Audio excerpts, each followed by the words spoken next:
आपको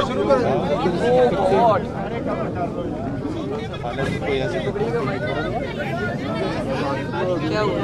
दिख रही हूँ आपके टॉक जी स्टार्ट करें अभी जी 1 सेकंड।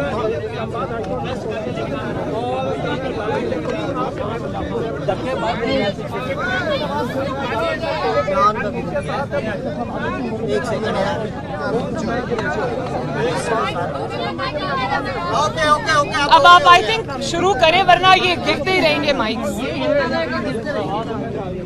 जी ये बताइएगा कि आज पेशी पे आप लेट क्यों हुई?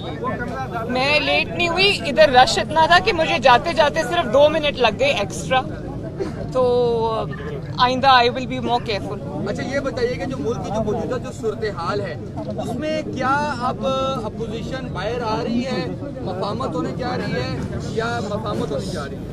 क्या होने जा रही है? क्या मजामत होने जा रही है, क्या चीज होने जा रही है? अवाम देख रही है नून लीग क्या करने जा रही है? देखिए मफामत तो जो इस मुल्क का हाल इस हुकूमत ने कर दिया है और अवाम दुश्मनी की जो मिसाल इन्होंने कायम की है उसमें मफामत का तो कहीं मुझे नहीं लगता कि इनके साथ बात भी करनी चाहिए। मफामत तो बहुत दूर की बात है और इस वक्त तो पूरी कोशिश ये होनी चाहिए कि इस हुकूमत का रास्ता रोका जाए, अगले जो धांधली के प्लान्स ये बना रहे हैं उनको रोका जाए ताकि हमेशा के लिए इस हुकूमत से और ऐसी जो हुकूमतें होती हैं जो लाई जाती हैं, मसल्लत की जाती हैं, इनसे अवाम की जान छूटे। अच्छा मैम ये बताएंगे कि बिलावल भुट्टो ने कल कहा है कि जो पीडीएम में जो क्रिटिसाइज करके रखा है कि पीपल्स पार्टी का वक्त जाया किया है, पीडीएम में पीपल्स पार्टी का वक्त जाया किया है।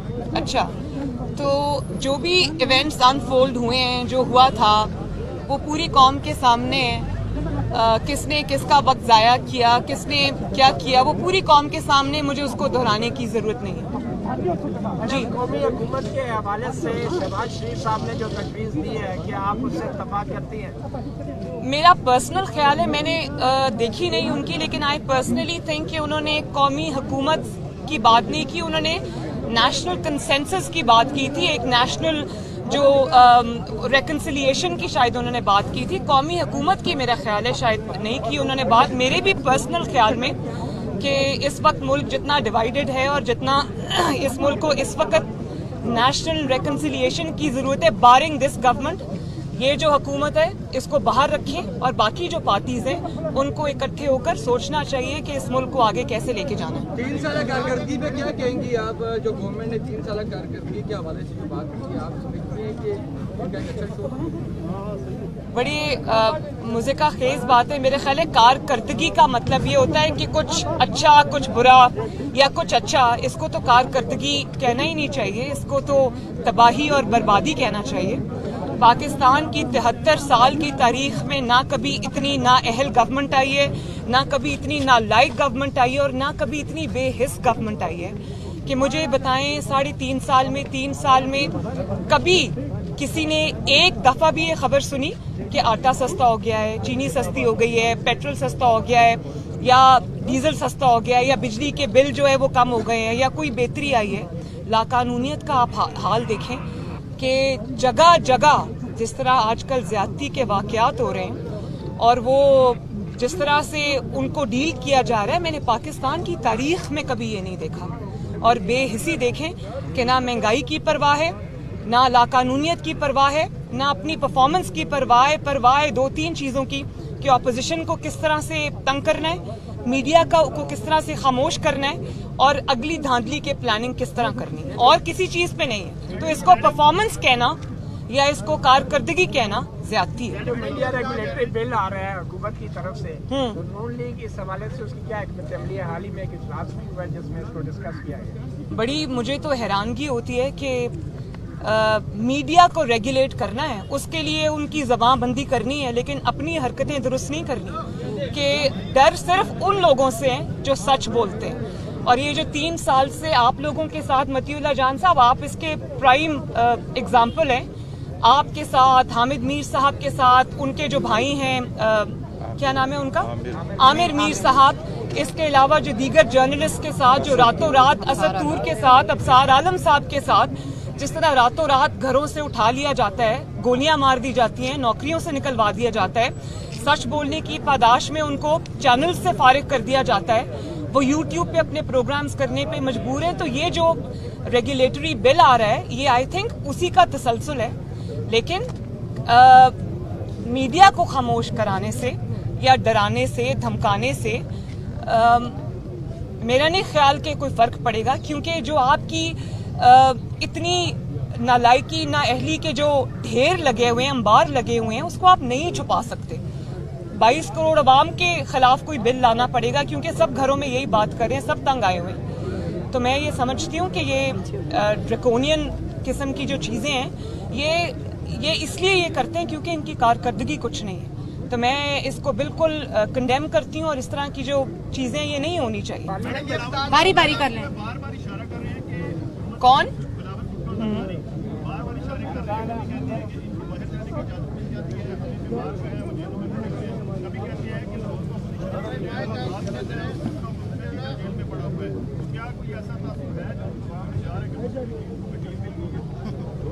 मेरी अभी रीसेंट एग्जाम्पल ये है कि मेरा एक ही बेटा है और उसका निकाह था, मैं नहीं जा सकी और उसकी इजाजत ना मैंने मांगी है ना मैं इनसे मांगना चाहती थी।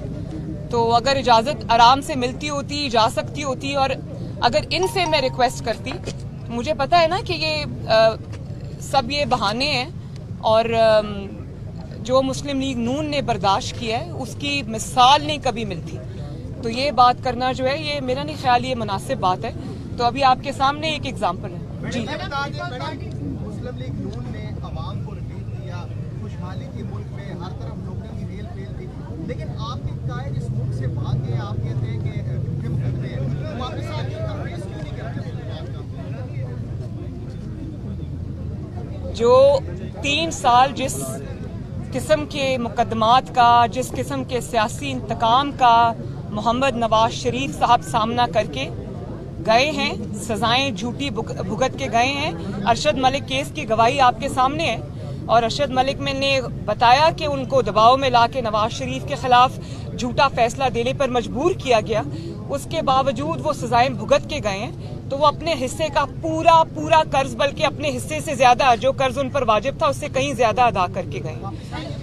वो मैं आज फिर ये बात कहना चाहती हूँ कि ये नाजायज नाअहल हुकूमत है, मुसल्लत की गई हुकूमत है। इसका जो एहतसाब है उसको एहतसाब कहना भी ज्यादती है, वो इंतकाम है और इस इंतकाम को जितना फेस कर लिया। अब इस इंतकाम को के आगे पेश होना सबसे बड़ी ज्यादती है, जुल्म को सहना भी सबसे बड़ी ज्यादती है। जब मियां साहब और PMLN ये समझेगी कि मियां साहब को वापस आना चाहिए, वो बिल्कुल आएंगे और अपने मुल्क में वापस आएंगे, ये उनका मुल्क है। लेकिन ये जो इस हुकूमत के आगे, इसके इंतकाम के आगे पेश होना कोई अक्लमंदी नहीं है।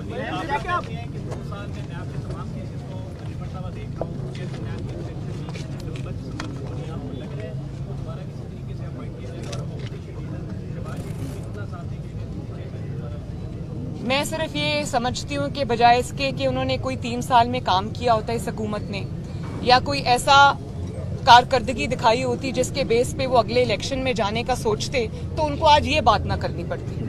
अब उनका पूरा इन्हिसार अगले इलेक्शन का इस बात पे है कि जिन अफराद से उनको खतरा है, जो अफराद उनके रास्ते में आ सकते हैं, उनके जाली मैंडेट को और उनके जाली जो इरादे हैं उनको एक्सपोज कर सकते हैं, तो उनको रास्ते से हटाना ही अब उनके पास एक आखिरी तरीकाकार रह गया है। लेकिन मैं आपको ये बात बता दूं कि अब हालात 2017 और 2018 जैसे नहीं है, अब हालात बहुत बदल गए हैं। अभी तो ये सब हुकूमत में है तो इस किस्म की बातें कर भी देते हैं, सुन भी लेते हैं लोग, लेकिन बहुत जल्दी आप हर चीज बदलती हुई देखेंगे इंशाल्लाह। 1 मिनट ये बात कर लें, आपने कर लिया जी।